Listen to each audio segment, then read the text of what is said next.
दैत्यांचे कुळे नासे साधूचा मान घेवशी हे भगवंताचं असताना त्या ठिकाणी कार्य भगवंत या करता आला आणि येण्याकरता श्रीमद भागवत तुम्ही श्रवण केलेला आहे।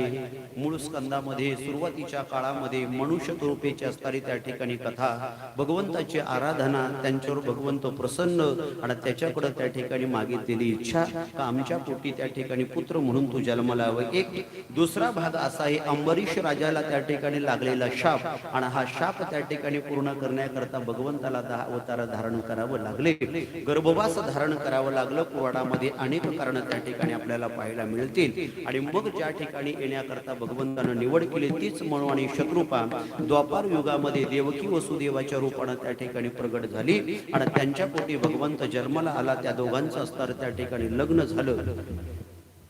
मथुरेचा राजा उग्रसेन याची मुलगी आणि त्याच्या मुलीची वरात होती। काय डौलदारपणा असेल। कोण? मथुरेचा राजा उग्रसेन आहे आणि त्याच्या मुलीच्या लग्नाची वरात आहे। इथं आपल्याकडं काही नाही तर मी पाय आपटीत निघतो बुवा। बरोबर का नाही बोलतो? चिचची पाठी ठेवीन तरी लगीन पोरीचा द्रौमत पोरी। काय जवळ राहिले? समाज व्यवस्था सगळी ढासळून गेली। जेवढं कमी तेवढं त्या ठिकाणी समाज व्यवस्थेला आपण अनावश्यक खर्च आपण टाळला पाहिजे। या सगळ्या प्रतिष्ठा आहेत महाराज।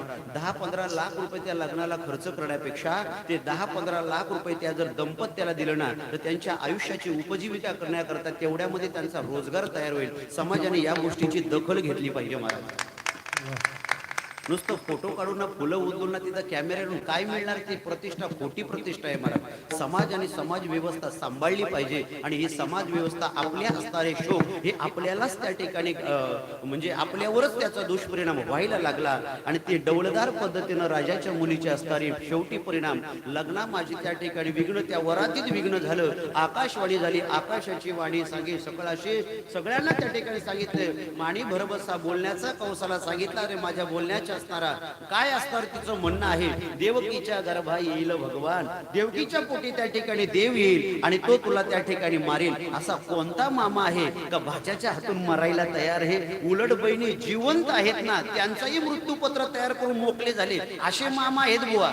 ज्यांच्याकडून समृद्धी गेली त्यांना विचारा बहिणी जिवंत आहेत पण त्यांचं मृत्यूपत्र तयार आहे बुवा। आणि मग कंसाने सांगितलं अरे याच्या हातून त्या ठिकाणी मी मरणार। देवकीचं लग्न आता झालेलं आता वरात फिरते, तो जन्माला येईल त्या ठिकाणी तेव्हा मारील। देवकीला जर मारली तर तो जन्माला याचा विषय काय? न रहे बास तो कैसे बजे रे बासुरे, इलाच मारून टाकायचं। देवकीला मारण्याकरता शस्त्र उगारलं। वसुदेवाने हात धरला, मारू नको, बंदीखान्यामध्ये ठेव, 18वा मुलगा तुला दिल्याशिवाय राहणार नाही। त्यांना बंदीखान्यामध्ये टाकलं। 1 2 3 4 5 आणि 6 मुलं त्या ठिकाणी झाली। पण त्या असताना त्या ठिकाणी मुलं पण नारदाने सांगितलं पुण्य सारावया बेटे देव ऋषी वदे बाळकाशी ठेवू नको। अरे एकही ठेवू नको, ओरफाटा विचार कर। 8वा जर पहिला आला तर काय करशील तू? आणि या उरफट्या अकलच्या लोकांना उरफटा विचार लगेच पटतो बुवा। रावणालाही तो पटला। स्वामी नारदाने सांगितलं अरे वैऱ्याच्या पाठीवर पाय देऊन तुझं काय सुरत होय, त्याच्या छातीवर पाय द्या आणि शनीला पुन्हा उलटा केला बुवा। लागला लगेच राशीला।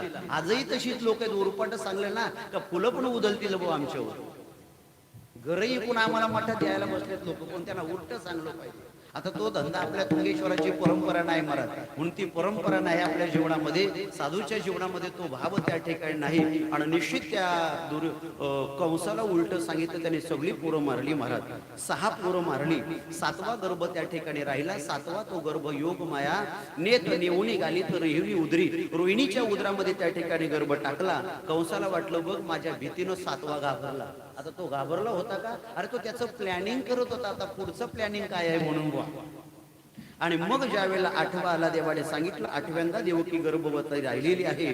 दरवाजे त्या ठिकाणी लावले, पहारा कडक केला महाराज। Z+ सिक्युरिटी त्या ठिकाणी पूर्ण ठेवली, CCTV कॅमेरे सगळीकडे लावले। आणि मग एवढं तरी कंसाचा विश्वास नाही म्हणून रोज देवकीला बघायला जायचा। कोण?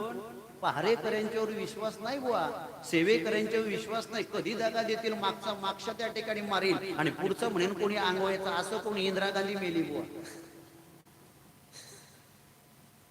विश्वास कोणावर ठेवला नाही कंसानं. स्वतः पाहणी करायला, पडताळणी करायला जायचा देवकीला, रोज पाहायचा. पण एक दिवस देवकीला पाहायला गेला महाराज. कंस सुद्धा त्या ठिकाणी घाबरला, कारण देवकी त्याला विशेष प्रकारनं भासली महाराज. देवकीचे ते